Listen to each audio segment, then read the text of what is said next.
Hello friends, नमस्कार विद्यार्थी मित्रांनो, आज आपण मोशन, फोर्स अँड वर्क म्हणजेच गती, बल आणि वर्क म्हणजे कार्य हा लेसन पाहणार आहोत. ओके, हा आपला 7वा लेसन आहे. तर या ठिकाणी बघा आपल्याला काही चित्र दिलेले आहेत. बघा, या ठिकाणी हॉर्स रायडर आहे, या ठिकाणी गाय एक चरत आहे, त्यानंतर हा हमाल हातगाठीवरून म्हणजे हँड कार्टवरून पोती वाहून नेत आहे. या ठिकाणी कुकरची शिट्टी वाजलेली आहे, त्याचं जे नोझल आहे वरचं, त्याचं जे हे आहे ते वरती झालेलं आहे की ना आतल्या वाफेमुळे. या ठिकाणी दूध उतू गेलेलं आहे गॅसवर, बरोबर की नाही. म्हणजेच या ठिकाणी काय झालेलं आहे, या लोकांची किंवा या वस्तूंची थोडीशी का होईना जागा बदलली गेलेली आहे की नाही. आणि हे कशामुळे झालेलं आहे? फोर्समुळे झालेलं आहे, बलामुळे झालेलं आहे. तर आता बघा, हे काय आहे, जागा बदलली गेलेली आहे की नाही. म्हणजेच बल लावल्यामुळे जेव्हा विस्थापन होतं म्हणजे जागा बदलली जाते किंवा डिस्प्लेसमेंट होतं, तेव्हा कार्य किंवा वर्क होतं असं म्हटलं गेलं. हे सगळे वर्कचे एक्झाम्पल्स आहेत. कधी कधी काय होतं, फोर्स लावलं जातं पण डिस्प्लेसमेंट होत नाही, जागा बदलली जात नाही, तेव्हा कार्य झालेलं नसतं मित्रांनो. किंवा कधी ओके.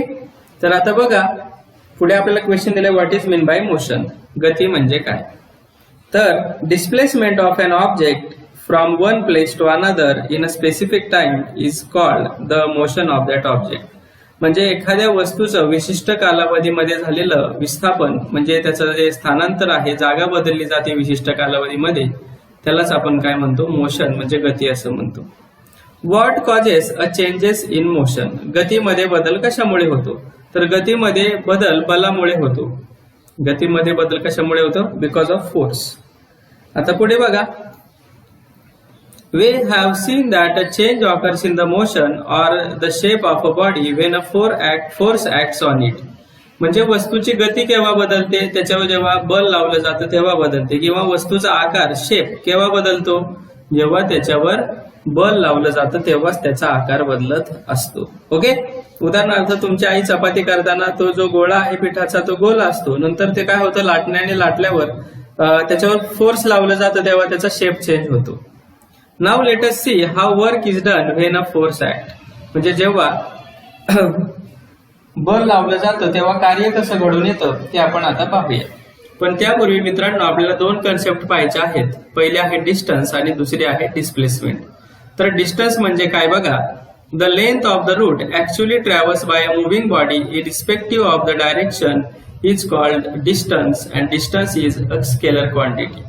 तर एखाद्या गतिमान वस्तूने दिशेचा विचार न करता प्रत्यक्ष पूर्ण केलेल्या मार्गाची लांबी म्हणजे डिस्टन्स म्हणजे अंतर होय. आणि डिस्टन्स ही स्केलर क्वांटिटी आहे मित्रांनो. स्केलर क्वांटिटी म्हणजे अंतर सांगण्यासाठी दिशेची आवश्यकता नसते, म्हणून तिला स्केलर क्वांटिटी म्हणतात, अदिश राशी म्हणतात. काय म्हणतात त्याला? अदिश राशी म्हणजे स्केलर क्वांटिटी. आता डिस्प्लेसमेंट म्हणजे काय ते समजून घेऊया. The minimum distance travels by a moving body in one direction from the original point to reach the final point. म्हणजे एखाद्या गतिमान वस्तूने आरंभीच्या ठिकाणापासून अंतिम ठिकाणापर्यंत पोहोचण्यासाठी एका दिशेने जेवढं मिनिमम म्हणजे कमीत कमी अंतर पार केलेलं असतं त्याला डिस्प्लेसमेंट असं म्हणतात. आता डिस्टन्स आणि डिस्प्लेसमेंट या आकृतीच्या साहाय्याने व्यवस्थित समजून घेऊया आपण. तर आता बघा, रणजितचं हाऊस आहे, रणजितचं घर जे आहे ते ए या ठिकाणी आहे. रणजितचं घर कुठं आहे? ए या ठिकाणी आहे. कुठं आहे रणजितचं घर? ए या ठिकाणी आहे. तर बघा, या ठिकाणी तुम्हाला ए हे ठिकाण दिसतंय, बरोबर. रणजितचं घर आहे ए या ठिकाणी, बरोबर.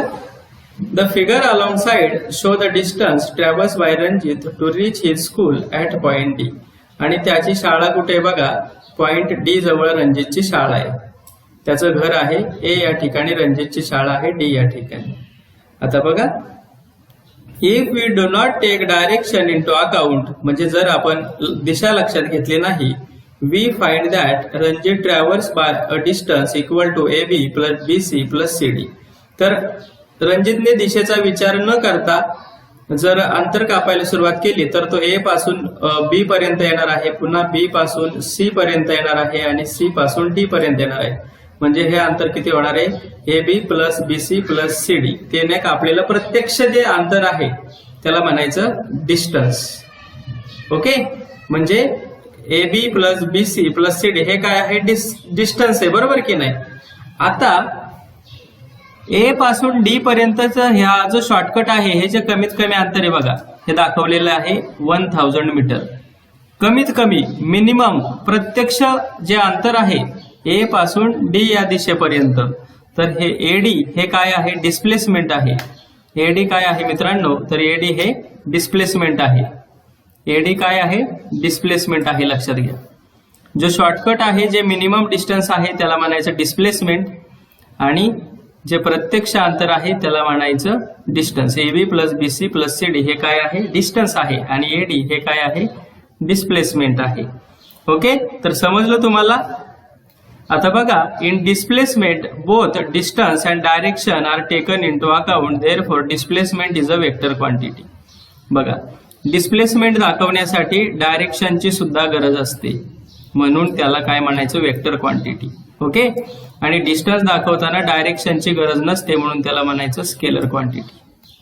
The unit of measurement of distance and displacement is the metre in the SI म्हणजे system international as well as MK system of the measurement. म्हणजे डिस्टन्स आणि डिस्प्लेसमेंटचं युनिट सेमच आहे. कोणतं येते, मीटर आहे MK सिस्टीम मध्ये. ओके, डिस्टन्स आणि डिस्प्लेसमेंटचं युनिट सेमच आहे. ओके, तर तुम्हाला डिस्टन्स आणि डिस्प्लेसमेंट समजलं असेल. डिस्प्लेसमेंट म्हणजे जे मिनिमम डिस्टन्स आहे, शॉर्टकट जो आहे तो असतं डिस्प्लेसमेंट, आणि जे ऍक्च्युअल डिस्टन्स असतं त्याला म्हणायचं डिस्टन्स. डिस्टन्स ही स्केलर क्वांटिटी आहे आणि डिस्प्लेसमेंट ही वेक्टर क्वांटिटी आहे. या दोन गोष्टी तुम्ही आता लक्षात घ्यायच्या आहेत. ओके, आता याच्या पुढचा जो पार्ट आहे तो आपण आता पुढील व्हिडिओमध्ये पाहतोय, त्याची लिंक तुम्हाला डिस्क्रिप्शन मध्ये दिलेली आहे. आता पार्ट 2 मध्ये वेलोसिटी, स्पीड आणि वेलोसिटी पाहूया आपण.